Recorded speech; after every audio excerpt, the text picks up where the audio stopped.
கர்த்தருடைய பரிசுத்த நாமத்திற்கு ஸ்தோத்திரம். நம்ம வேதாகமத்தில் பெண்களை பற்றி பார்க்கறதுக்கு முன்னாடி சிறிய ஜெபத்தோடு ஆரம்பிப்போம். நேற்றும் இன்றும் என்றும் மாறாதவராய் இருக்கிற நல்ல தகப்பனே, நாங்கள் இன்று சொல்லப்போகும் இந்த வேதாகமத்தில் பெண்ணை பற்றி ஏசப்பா நாங்கள் தெளிவாக புரிந்து கொள்ளவும், அதில் உள்ள நல்ல கருத்துக்களை எடுத்து எங்கள் வாழ்க்கையில் நாங்கள் உபயோகப்படுத்தவும் நீர் எங்களுக்கு பரிசுத்த ஆவியானவர் மூலமாக எங்களை வழிநடத்தி எங்களுக்கு தேவையான அனைத்து கிருபையும் தரப்போவதற்காக கொடான கொடி ஸ்தோத்திரம் ஆண்டவரே. அனைத்தையும் உம்முடைய பாதப்படியிலே வைக்கிறேன். இயேசுவின் மூலம் ஜெபம் கேளும் பிதாவே, ஆமேன். எல்லாரும் நல்லா இருக்கீங்களா? எவ்ரி தேர்ஸ்டே 8:30 வேதாகமத்தில் பெண்கள் பற்றி நம்ம பார்த்துட்ருக்குறோம். இன்றைக்கி அந்த பெயர் சொல்லப்படாத ஸ்திரீகளோட வரிசையில் தேபேசில் உள்ள ஸ்திரீ பற்றி பார்க்க போகிறோம். அதுக்கு முன்னாடி இந்த இது தொடர்பாக ஒரு செய்தி. யூஸ்வலாக பார்த்திங்கன்னா இப்போ கவர்மெண்ட் போஸ்டிங் எல்லாம் தர்றாங்கல்ல, எந்த வேலையாக இருந்தாலும் கவர்மெண்ட்டில் நம்ம என்ன பண்ணுவோம்னாக்கா, ஒன்று லஞ்சம் கொடுத்து சேருவாங்க. அப்படி இல்லைனாக்கா பொலிட்டிக்கல்லாம் பார்த்திங்கனாக்கா அது எந்த அளவுக்கு உண்மைன்னு நம்மளுக்கு தெரியாது. ஆனால் அந்த மாதிரி நாங்கள் கேள்விப்படுவோம். ஒரு போஸ்ட்டுக்கு வரணுன்னாக்கா துணிவாக எல்லா காரியத்தையும் செய்ய தயங்கவே மாட்டாங்க. ஒருத்தரை கொலை பண்ணணுன்னா கூட அவங்க அது குறித்து பயமே இருக்காது. இப்போது இன்றைக்கி நம்ம பார்க்க போகிற இந்த சம்பவத்தில் கூட பார்த்திங்கன்னா யாரை பற்றி பார்க்க போகிறோம்னாக்கா, தெபேசில் உள்ள ஒரு ஸ்திரீயை பற்றி தான் பார்க்க போகிறோம், ஒரு பெண்ணை பற்றி. அதற்குரிய வேதாகம பகுதி நியாயாதிபதிகள் 9வது அதிகாரம் 53வது வசனம். அப்பொழுது ஒரு ஸ்திரீ ஒரு எந்திர கல்லின் துண்டை அபிமெலேக்குடைய தலையின் மேல் போட்டால் அது அவன் மண்டையை உடைத்தது. ஸோ நம்ம அந்த சம்பவத்துக்கு வருவோம். இங்கே பார்த்திங்கன்னா அபிமெலேக்கு கிதியோனுடைய மகன்.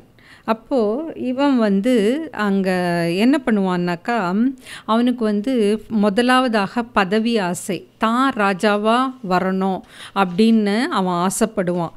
நம்ம கூட பார்த்திங்கன்னா நிறைய பேருக்கு அந்த பதவி ஆசை, அதுக்கப்புறமா இல்லைன்னா வேறு ஏதாவது பொருள் மேலே ஆசை.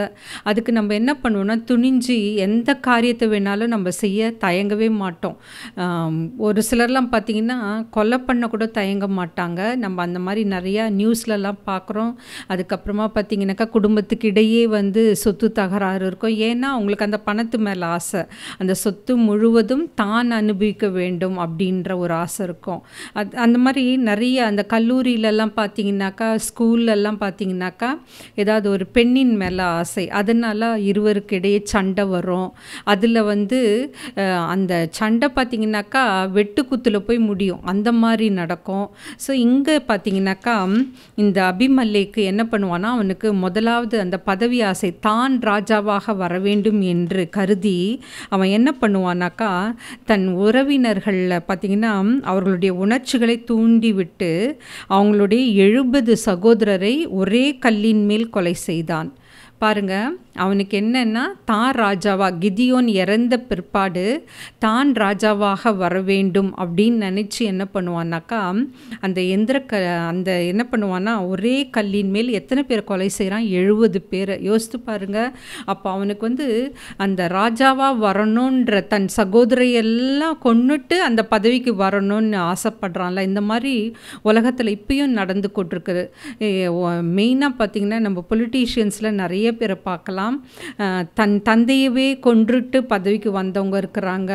அதே மாதிரி தன் சகோதரனை கொன்னுட்டு பதவிக்கு வந்தவங்களும் இருக்கிறாங்க.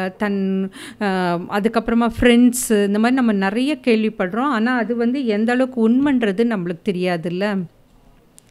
இவன் என்ன பண்ணுறான்னாக்கா, ராஜாவாக ஆனதுக்கப்புறம் சீகேம் பட்டணத்தில் இஸ்ரவேலரை 3 வருஷம் அவன் அரசாள்கிறான்.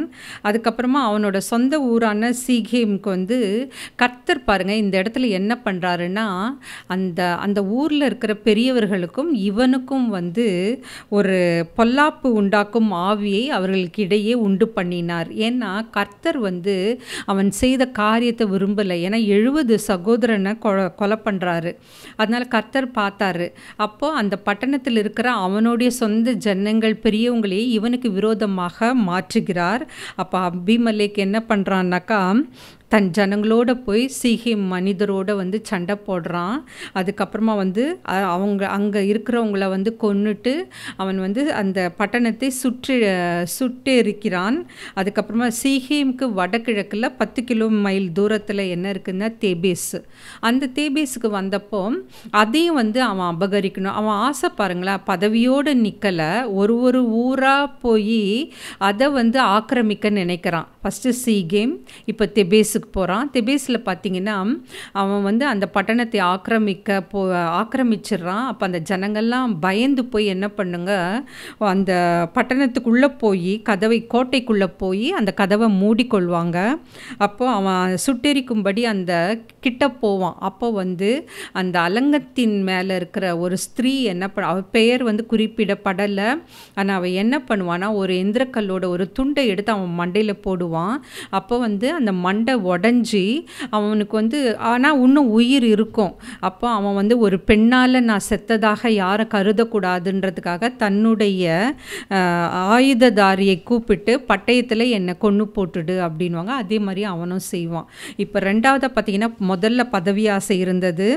அது மாதிரி ரெண்டாவதாக பார்த்தீங்கன்னாக்கா எல்லா ஊரையும் சுற்றி இருக்கிற பட்டணத்தெல்லாம் ஆக்கிரமிக்கணும்னு நினைக்கிறான். ரோமர் 6:23 கூறியிருக்கிறது போல் பாவத்தின் சம்பளம் மரணம். அவன் என்ன பாவம் செஞ்சான்? கொலை செஞ்சான். எத்தனை பேரை? 70 பேரை கொலை பண்ணான். அதுக்காக கர்த்தர் வந்து தன்னுடைய சொந்த ஜனங்களையே அவனுக்கு விரோதமாக எழுப்பினார். அதனால் அவனுக்கு வந்து முடிவு என்ன? மரணம். அது கூட ஒரு பெண் வந்து அலங்கத்தின் மேலே இருக்கிறப்போ ஒரு எந்திர கல்லோட ஒரு துண்டு, அப்போனா யோசித்து பாருங்கள், அது எவ்வளோ கனமாக இருந்திருக்கிறல்ல, ஒரு மண்டையே உடைக்கிற அளவு. அந்த காலத்துலலாம் பார்த்திங்கன்னா இந்த எந்திரக்கல் எதுக்கு யூஸ் பண்ணுவாங்கன்னா, மாவு அரைப்பதற்காக அவங்க உபயோகப்படுத்தக்கூடிய ஒரு கருவி. அதில் பார்த்திங்கன்னா உபாகமம் 24:6 குறிக்கப்பட்டுள்ளது. ஸோ இப்போ பார்த்திங்கன்னா, இப்போ நம்ம வாழ்க்கையை எடுத்துக்கோங்க. நம்ம வந்து நம்ம வாழ்க்கையில் நம்ம வந்து குடும்பத்திலையும் வேலை செய்கின்ற இடத்துல சமுதாயத்தில் நம்ம வந்து கேவலப்படுத்தப்படலாம், கனவீனப்படுத்தப்படலாம். அதுக்கப்புறமா நம்ம வந்து யாருன்னே தெரியாத நபராக இருக்கலாம். நம்மளுக்கு அழகு இருக்காது, அறிவு இருக்காது.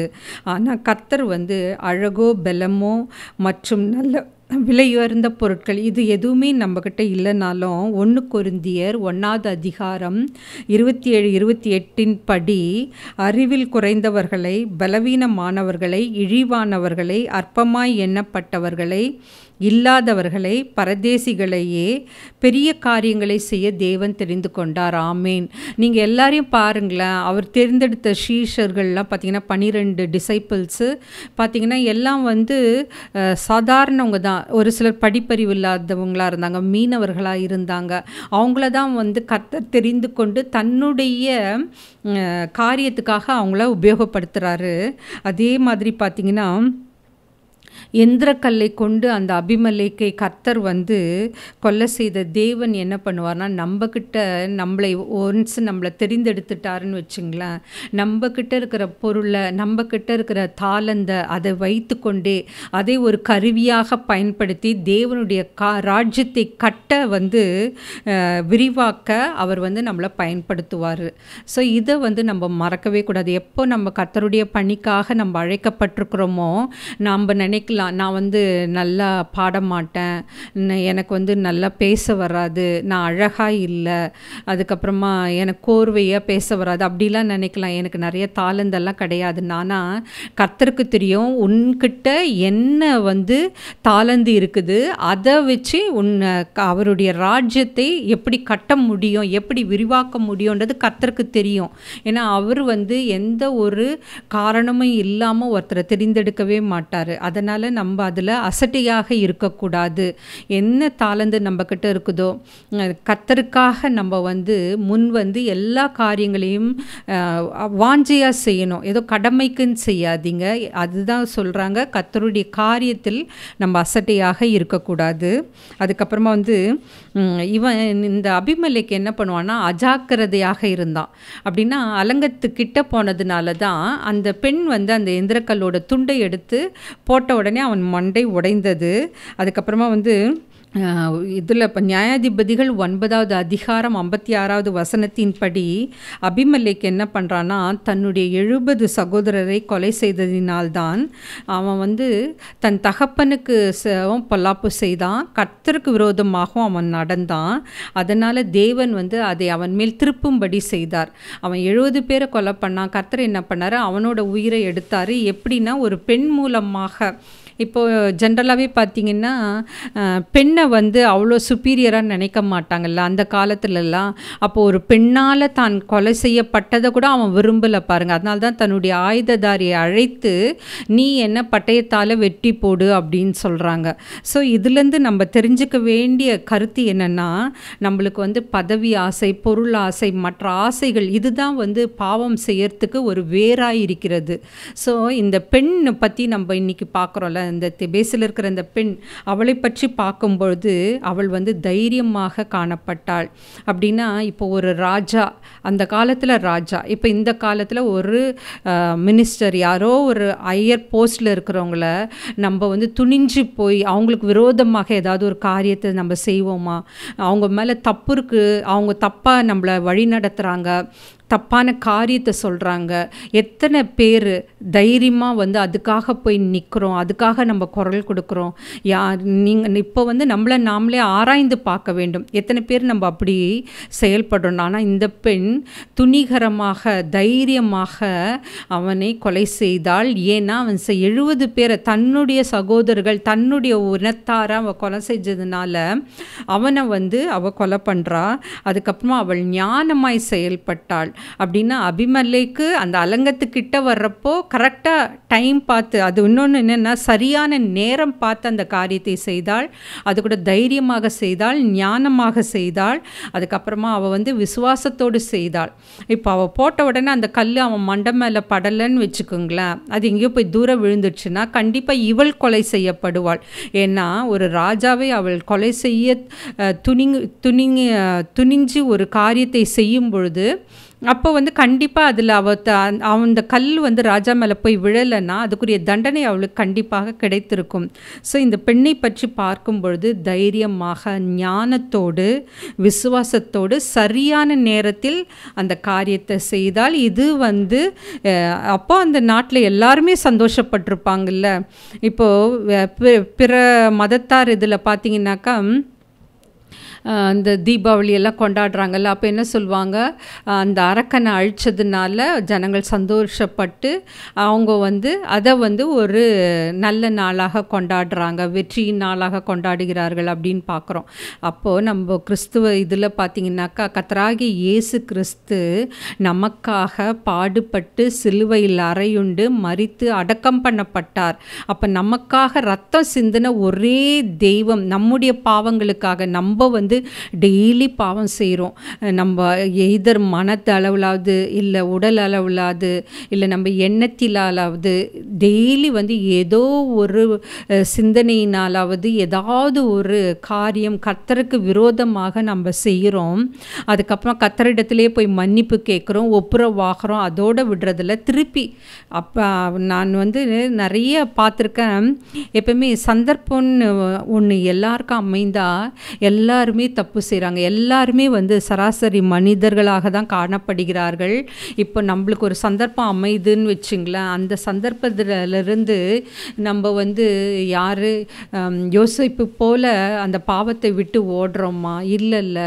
அந்த மாதிரி நாமளே ஆராய்ந்து பார்த்து இந்த நாளில் கர்த்தருக்கு விரோதமான வழிகளில் ஏதாவது நம்ம சென்று கொண்டிருந்தால் அதிலிருந்து நம்ம விலகணும். அதுக்கப்புறமா அவன் எப்படி இருந்தான்னா, அகங்காரமாய் காணப்பட்டான். யார்? அபிமெலேக்கு.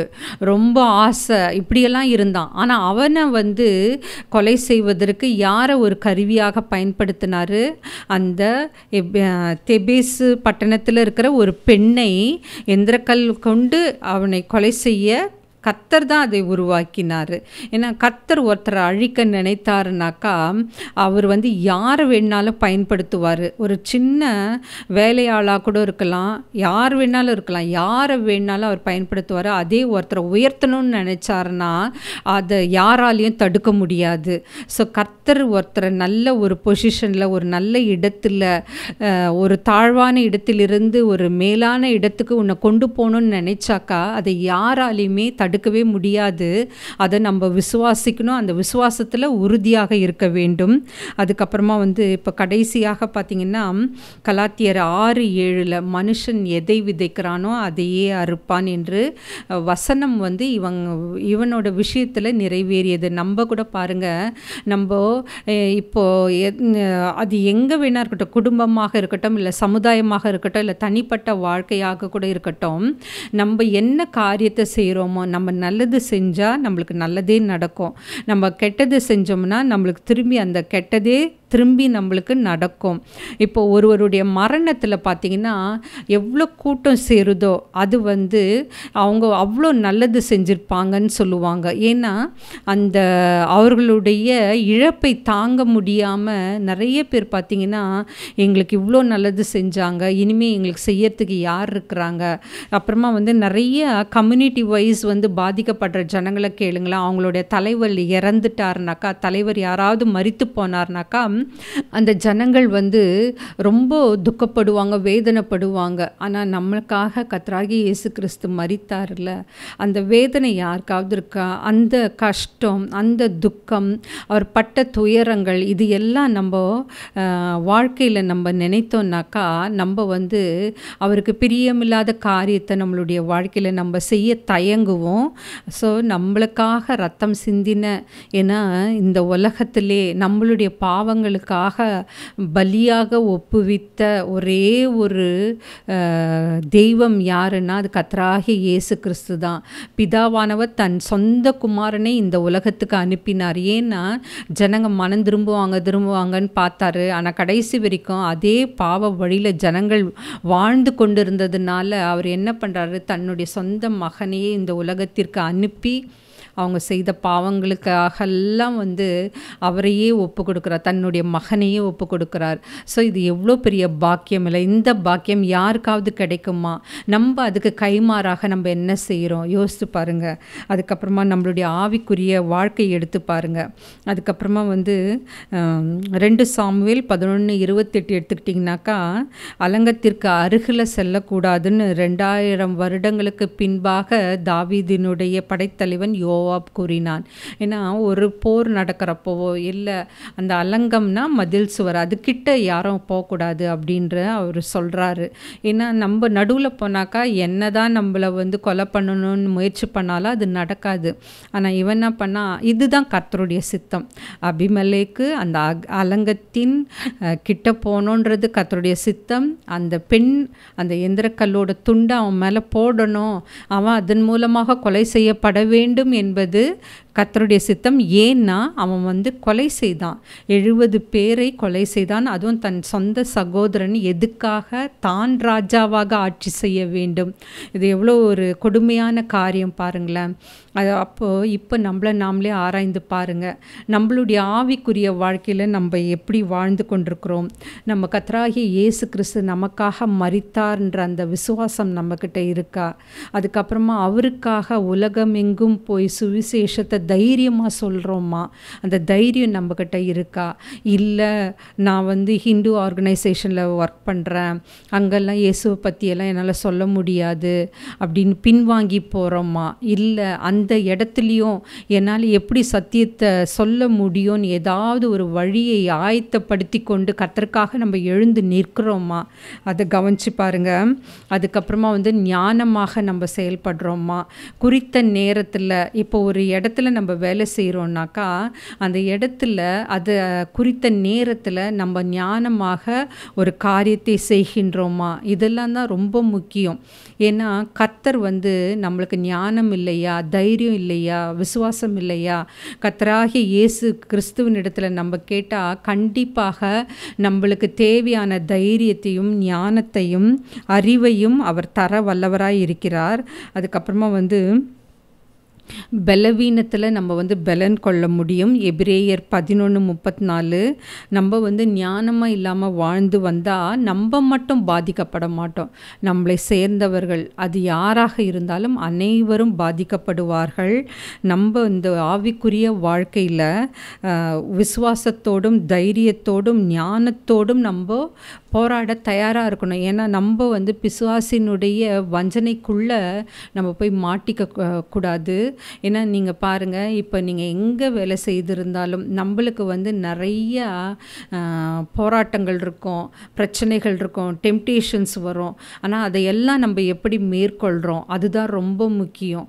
ஏன்னா நம்ம கர்த்தரை எப்பவுமே உங்களுக்கு எந்த பிரச்சனை வந்தாலும் வச்சுங்களேன், உடனே கர்த்தரிடத்துல கேளுங்க, இந்த பிரச்சனையை நான் எப்படி மேற்கொள்வது. ஏன்னா கர்த்தர் ஒருவர் தவிர ஒரு நல்ல ஏன்னா அவர் வந்து ஆலோசனை கர்த்தர், வேறு யாருமே வெரி குட் கவுன்சிலர்னு சொல்லவே முடியாது. நீ என்ன பிரச்சனையாக இருந்தாலும் கர்த்தரிடத்துல போய் கேளுங்க, கண்டிப்பாக உங்களுக்கு ஒரு வழியை அவர் ஆயத்தப்படுத்தி தருவார். ஸோ இன்றைக்கி நம்ம பார்த்த இந்த பெண் யாருன்னா தெபேசில் உள்ள ஸ்திரீ. அந்த தெபேசி எங்கே இருக்குன்னு பார்த்தீங்கன்னாக்கா வேதத்தில் அவங்களுடைய பெயர் குறிப்பிடப்படவில்லை. ஆனால் அவர் வந்து சிகேம் பட்டணத்தில் அவன் அரசாண்டு, அதுக்கப்புறமா வந்து தெபேசையும் அவன் வந்து ஆக்கிரமித்து நினச்சி அதையும் அவன் சூறையாடிய பொழுது தான் அந்த பெண்ணை பற்றி கூறப்பட்டுள்ளது. அதுவும் ஒரே ஒரு இடத்துல தான், நியாயாதிபதிகள் 9வது அதிகாரம் 53வது வசனம். அந்த பெண் வந்து எந்திரக்கல்லை துணிந்து போட்டா, தைரியமாக போட்டா, ஞானமாக வந்து அவன் வர்றப்போ அந்த குறிப்பிட்ட நேரத்தில் அந்த காரியத்தை அவள் வாய்க்க செய்தாள். இதனால் அந்த பட்டணமே சந்தோஷப்பட்டிருக்கோம்ல. இப்போ நம்ம கூட ஏதாவது நம்மளுக்கு யாராவது நம்மளுடைய சீனியர்ஸ் இல்லை நம்மளை வந்து நம்ம கல்லூரியில் இப்போ வேலை செய்கிறோன்னா அங்கே ஒரு ஹை போஸ்ட்டில் உயர்ந்த அதிகாரத்தில் இருக்கிறவங்க, அதே மாதிரி நாட்டில் தலைவர்கள் அவங்கெல்லாம் ஏதாவது கெடுதி பண்ணுறாங்கன்னு வச்சுங்களேன், அவங்க வந்து அந்த இடத்தை விட்டு போனாலோ இல்லை உலகத்தை விட்டு மறைந்து போனாலோ அப்போ எல்லாருமே சந்தோஷப்படுவோம்ல. அப்போ ஒரு பெரிய பிரச்சனையிலேருந்து நம்ம வந்து இப்போ விலகிட்டோம். நம்மளுக்கு வந்து இப்போ கம்யூனிட்டி வைஸ் கூட பார்த்திங்கனாக்கா ஒடுக்கப்படுகிறவர்கள் நிறைய பேர் இருக்காங்க, இன்னமும் நடந்து கொண்டிருக்கேன். இன்றைக்கி நான் ஒரு மெசேஜ் கூட பார்த்தேன், ஒரு சில ஊர்லெல்லாம் வந்து செருப்பு அணியவே கூடாது, அந்த சட்டம் இன்னமும் இருக்குது. அவங்க வந்து காலில் செருப்பே போடக்கூடாது, வெறுமையாக தான் நடந்து போனோம். ஆனால் அவங்களுக்கு ஆசை இருக்கும்ல, ஏன்னா ஆசையை விட்டுடுங்க, ஆனால் சயின்டிஃபிக்காக வந்து பேர் ஃபுட்டாக வெறும் காலோட நம்ம நடக்கக்கூடாது. ஏன்னா அதன் மூலமாக கிருமிகள் உடலுக்குள்ளே செல்ல வாய்ப்பிருக்கிறது. ஆனால் அவங்க வந்து ஒடுக்கப்படுகிறார்கள்.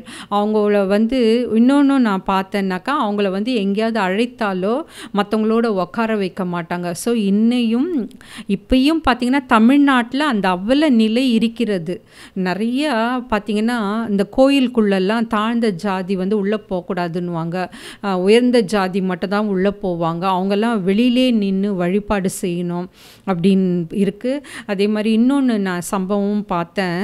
இப்போ வந்து நம்ம சர்ச்சுக்கு போகிறோம், நம்ம வந்து ஏதாவது பணம் கட்டுறோமா கர்த்தரை தொழுது கொள்வதற்கு? இல்லை. ஏன்னா கர்த்தராகி இயேசு கிறிஸ்து எல்லா இடத்துலையும் இருக்கார். நம்ம ஒரு சபையாக கூடுகின்றோம்னா நம்மளுடைய நடுவில் வாசம் செய்கிறாருல்ல.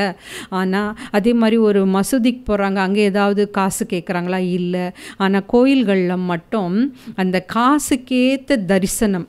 அப்போ யோசித்து பாருங்கள், ஒரு உண்மையான தெய்வத்தை நீ வழிபடுவதற்கு காசு உனக்கு ஒரு தடையாக இருக்கிறதா? அப்போ அது உண்மையான தெய்வமா? அதை நீங்கள் யோசித்து பாருங்கள். ஏன்னா கர்த்தராகிய இயேசு கிறிஸ்து வந்து பணம், ஏழை, பணக்காரன், உங்ககிட்ட அழகு இருக்குது, அழகு இல்லை, நீ படிச்சிருக்கிற படிக்கல அப்படின்லாம் பார்க்கவே மாட்டார். நீ தகுதியானவனா கர்த்தருடைய காரியத்தை செய்வதற்கு, அந்த ராஜ்யத்தை கட்டுவதற்கு, அந்த ராஜ்யத்தை விரிவாக்கம் செய்வதற்கு நம்மக்கிட்ட தகுதி இருக்கிறதா, டேலண்ட் இருக்குதா, தாளந்து இருக்கிறதா, அதை தான் பார்ப்பார். ஏன்னா அவங்க எல்லாருக்குமே ஏற்கனவே தெரியும், கர்த்தர் வந்து நம்மளுடைய இருதயத்தை தான் பார்க்குறாரு. நம்ம எவ்வளோ வாஞ்சியாக இருக்கிறோம், அவருக்காக நம்ம வந்து ஒரு காரியத்தை செய்ய எவ்வளோ சந்தோஷமாக இருக்கிறோம், அதை தான் பார்க்குறாரு.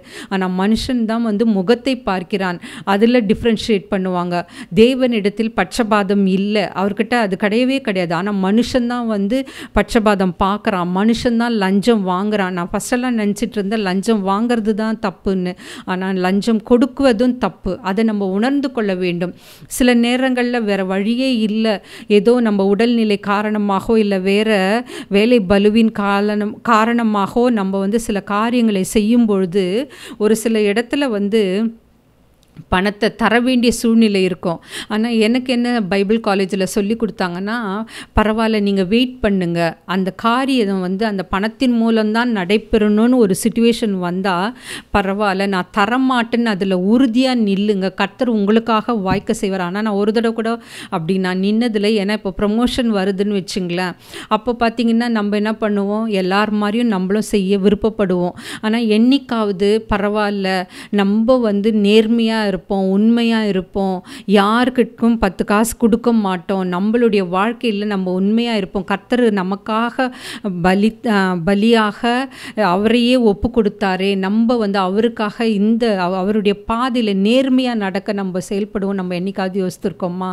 எல்லார் மாதிரியும் அதுதான் நான் சொன்னேன், சூழ்நிலைன்றது எல்லாருக்கும் அமைந்தால் எல்லாருமே, not even A single person is left out, எல்லாருமே தப்பு செய்கிறோம். அது நீங்கள் பார்த்தீங்கன்னா பைபிளில் நிறைய பேர் பார்த்தீங்கன்னாக்கா, நோவாலாம் எவ்வளோ நீதிமானாக இருந்தான், யோபு பார்த்தீங்கன்னா எவ்வளோ, யோபு, அதுக்கப்புறமா ஆப்ரஹாம், அதுக்கப்புறமா நோவா, அவங்கெல்லாம் கர்த்தருக்கு பிரியமானவர்கள், தாவீது, அவங்கெல்லாம் எப்படி உண்மையாக நேர்மையாக இருந்தாங்கல்ல. ஸோ நம்ம எவ்வளோக்கு எவ்வளோ நம்ம நம்மளுடைய குணங்கள், நம்மளுடைய கேரக்டர் எப்படி இருக்கணும்னாக்கா, கர்த்தர் அவருடைய சாயலாக தானே நம்மளை படைச்சாரு. அப்போ அவர்கிட்ட இருக்கிற குணங்கள் நம்மகிட்டையும் இருக்கணும்ல. அதுக்காக நம்ம முயற்சி செய்யலாம். இது வரைக்கும் நம்ம நிறைய பாவங்கள் செஞ்சுருக்கலாம், நிறைய தவறான வழியில் நடந்திருக்கலாம். ஆனால் பரவாயில்ல, இப்போ உங்களை நீங்கள் ஒப்பு கொடுங்க. ஸோ இன்றைக்கி பார்த்த அந்த ஸ்திரீ அபிமெலேக்கை கொலை செய்தாள். எவ்வளோ தைரியமாக செஞ்சால், ஞானமாக செய்தால், விசுவாசம் இருந்தது அவளுக்கு. அதுக்கப்புறம் குறித்த நேரத்தில் செஞ்சால். நம்ம கூட சொல்லுவோம்ல, அந்த குறித்த நேரத்தில் நம்மளுக்கு கிடைக்காத எந்த உதவியுமே தேவையில்லை, அது ஒரு வேஸ்ட்டு. அதுக்கப்புறம் நம்ம கஷ்டப்படுறப்போ கிடைக்கிற எந்த உதவியுமே வேஸ்ட்டுன்னு சொல்லுவோம். அதுக்கப்புறம் யார் நம்மளுக்கு என்ன உதவி செஞ்சால் கூட நம்மளுக்கு அது பெருசாக தெரியாது. ஆனால் நம்ம துன்பப்படுகின்ற நேரத்தில், வேதனைப்படுகின்ற நேரத்தில் நம்மளுக்கு யாராவது உதவியாக இருந்தால் எவ்வளோ சந்தோஷப்படுறோம்ல. அதே மாதிரி தான் கர்த்தராகிய இயேசு அவர் குறித்த காலத்தில் அந்த சத்தியமானது, காஸ்பலானது, நற்செய்தியானது உலகம் எங்கும் போய் நம்ம சொல்கிறதுக்கு தயாராக இருக்கணும். ஏன்னா அதுக்காக தான் அவர் நம்மளை தெரிந்தெடுத்தார். அவர் ஏசாயால கேட்குறாருல்ல, யாரை நான் அனுப்புவேன், யார் எனக்காக போவாங்கன்னு கேட்குறாருல்ல. அப்போ இன்னைக்கு யாரெல்லாம் முடியுமோ அவங்கெல்லாம் ஒப்பு கொடுங்க. கர்த்தர் நமக்காக மரித்தார், தைரியமாக செய்யுங்க, ஞானத்தோடு செய்யுங்க, குறித்த நேரத்தில். ஏன்னா காலம் கடந்து போனால் நம்ம செய்யறதுல எந்த பிரயோஜனமே இல்லை.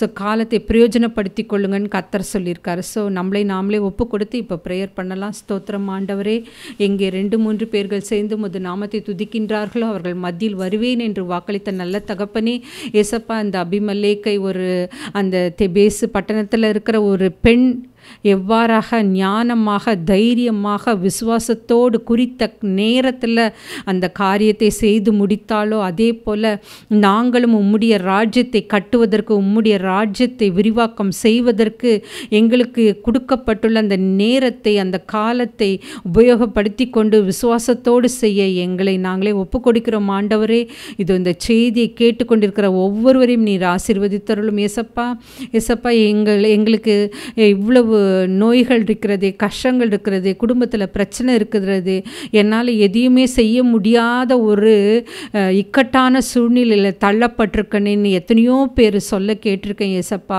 அவர்களை எல்லாம் நீ தொடும் ஆண்டவரே, அவர்களுக்கு நல்ல உதவி செய்யும் நீர், அவர்களோட இரும் கத்தாவே, அவர்களுக்கு தேவையான எல்லா காரியத்தையும் வாய்க்க செல்லும் ஆண்டவரே.